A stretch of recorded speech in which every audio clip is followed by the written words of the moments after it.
এতিয়া ইখনৰ পিছত সিখন জিলা খিলঞ্জীয়া মানুহ সংখ্যালঘু হৈ গৈছে। ইখনৰ পিছত সিখন জিলাত খিলঞ্জীয়া মানুহৰ হাতৰ পৰা ৰাজনৈতিক অধিকাৰ নোহোৱা হৈ গৈ আছে। 1991 চনৰ পৰা 2001 চনৰ ভিতৰত এই দুটা দশকত অসমত অসমীয়াভাষী মানুহৰ সংখ্যা বাঢ়িছে 16%, বঙালীভাষী মানুহৰ সংখ্যা বাঢ়িছে 85%। গতিকে এই সংকটটো আছু বিজেপি এজেপি কংগ্ৰেছ বুলি নহয়, সংকটটো সকলোৰে কাৰণে সংকট। আমাৰ হাতত উপায় এতিয়া দুটাই আছে। এটা হৈছে বিদেশী বিতৰণ কৰাটো সম্ভৱ নহয়, আমাৰ ইতিমধ্যে ইখনৰ পিছত সিখন জিলা গ'লেই জনসংখ্যা নিয়ন্ত্ৰণ সম্ভৱ নহয়, সেই বুলি ভাবি হাত সাৱটি নিজৰ জন্মভূমিতে নিজৰ মাতৃভূমিতে বিদেশীৰ ওচৰত আঁঠুকাঢ়ি দ্বিতীয় শ্ৰেণীৰ নাগৰিক হিচাপে থাকিম নে 40 বছৰ হৈছে নে 400 বছৰ হৈছে নে 4000 বছৰ হৈছে নভবাকৈ খিলঞ্জীয়া সত্তাটো যেতিয়ালৈকে থাকিব, যেতিয়ালৈকে অসমীয়া মানুহৰ দেহত তেজ থাকিব, তেতিয়ালৈকে নিজৰ মাতৃভূমিত সংগ্ৰাম কৰি মূৰ তুলি জীয়াই থাকিম বুলি ভাবিব লাগিব। এই দুটাই পথ আছে। ছাত্ৰ সন্থাই দ্বিতীয় পথটো বাছি লৈছোঁ। গতিকে সংগ্ৰাম 40 বছৰ পাৰ হৈ গৈছে, আৰু কিমান বছৰ হয় আমি নাজানো। আজি উৎপল শৰ্মা আছে, কাইলৈ নাথাকিব।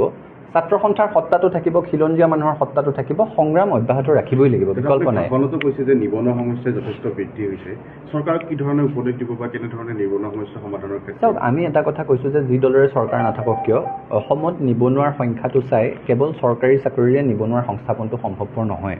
গতিকে তাৰ কাৰণে স্বাৱলম্বিতাৰ দিশত নতুন চাম যুৱক যুৱতীক কি ধৰণে আগবঢ়াই লৈ যাব পাৰে সেই সন্দৰ্ভত পৰিকল্পিত আঁচনি লাগিব।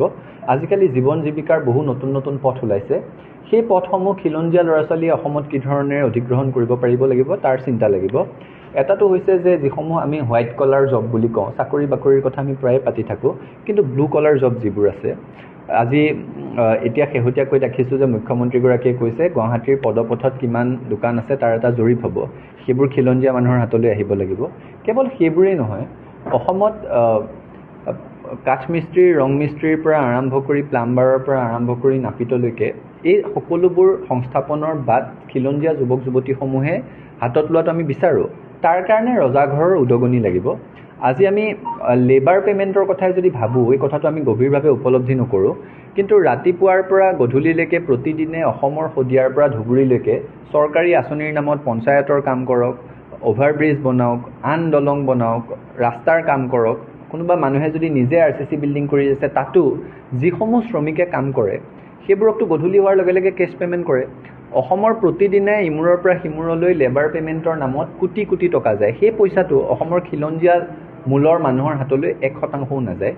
গতিকে এই ক্ষেত্ৰত কি ধৰণেৰে খিলঞ্জীয়া যুৱক যুৱতীক অসমত সংস্থাপনৰ সকলো বাট যাতে খিলঞ্জীয়া যুৱক যুৱতী আগবাঢ়ি যায়, আগ্ৰহী কৰিব পাৰে, তাৰ কাৰণে চৰকাৰৰ বিশেষ পৃষ্ঠপোষকতা লাগিব, আঁচনি লাগিব। তাৰ সমান্তৰালভাৱে উদ্যমিতাৰ ক্ষেত্ৰত ল'ৰা ছোৱালী আগবাঢ়ি যাব পৰাকৈ তেওঁলোকক যাতে পৰ্যাপ্ত পৰিমাণে লোন দিয়া হয়, তেওঁলোকক যাতে পৰ্যাপ্ত প্ৰশিক্ষণ দিয়া হয়, সেই ব্যৱস্থাটো কৰিব লাগিব। মানে 2 লাখ 1.5 লাখ চাকৰি চৰকাৰী খণ্ডত ডাঙৰ কথা, সাধুবাদৰ কথা, কিন্তু অসমত প্ৰতি বছৰে 1 লাখ নতুন গ্ৰেজুৱেট সৃষ্টি হয়। গতিকে সেই পৰিসংখ্যা দুটা মনত ৰাখি পৰিকল্পিত আঁচনি ল'বৰ কাৰণে চৰকাৰক আমি আহ্বান জনাইছোঁ।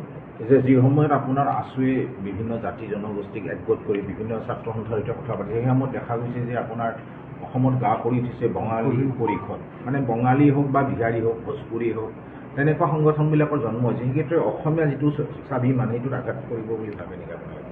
মানে পশ্চিমবংগতো আছাম ছ'চাইটি আছে, বাংগালোৰতো আছাম ছ'চাইটি আছে, হয়নে? গতিকে আমি ভাৰতবৰ্ষৰ সংবিধানৰ অধীনত আছোঁ। কোনোবা মানুহ বেলেগৰ পৰা আহি ইয়াত আছেহি, নিজৰ মাজত সংগঠিত হৈ কিবা সংগঠন খোলে, সেইটোত কাৰো আপত্তি কৰিব লগা নাই।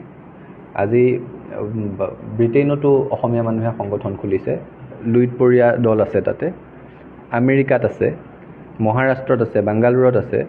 ইয়াত যদি আমি বিহাৰী মানুহে কোনো সংগঠন কৰিব নোৱাৰিব, বঙালী মানুহে কোনো সংগঠন কৰিব নোৱাৰিব, মাৰোৱাৰী মানুহে কোনো সংগঠন কৰিব নোৱাৰিব বুলি কওঁ, সেই কথাটো সংবিধানৰ কাঠামোটোৰ পৰিপন্থী হ'ব, আৰু ভাৰতৰ সংবিধানৰ কাঠামোৰ পৰিপন্থী শব্দ মোৰ মুখত নোলায়। গতিকে দ্বিতীয় কথাটো হৈছে যে সংগঠন খুলিলে বুলিয়ে মূৰত উঠি নাচিব পাৰিব নেকি? নোৱাৰিব। সেইটো প্ৰাথমিক কথা। তোমালোকে ইয়াত আহিছা, বেহা বেপাৰ কৰিছা, ইয়াতে থাকা, তাত কাবলগীয়া কাৰো একো নাই। কিন্তু তোমালোকে ইয়াত ৰাজনৈতিক আসন সংৰক্ষণ বিচাৰিবা, তোমালোকে ইয়াত বাটত মানুহক গুৰুলা গুৰুলকৈ প্ৰহাৰ কৰিবা, সেইটো কোনেও সহ্য নকৰিব। ৰাজনৈতিক ক্ষেত্ৰত, সামাজিক ক্ষেত্ৰত নিৰ্ণায়ক অধিকাৰ অসমত খিলঞ্জীয়া মানুহৰ হাততে থাকিব লাগিব, সেইটো খাটাং।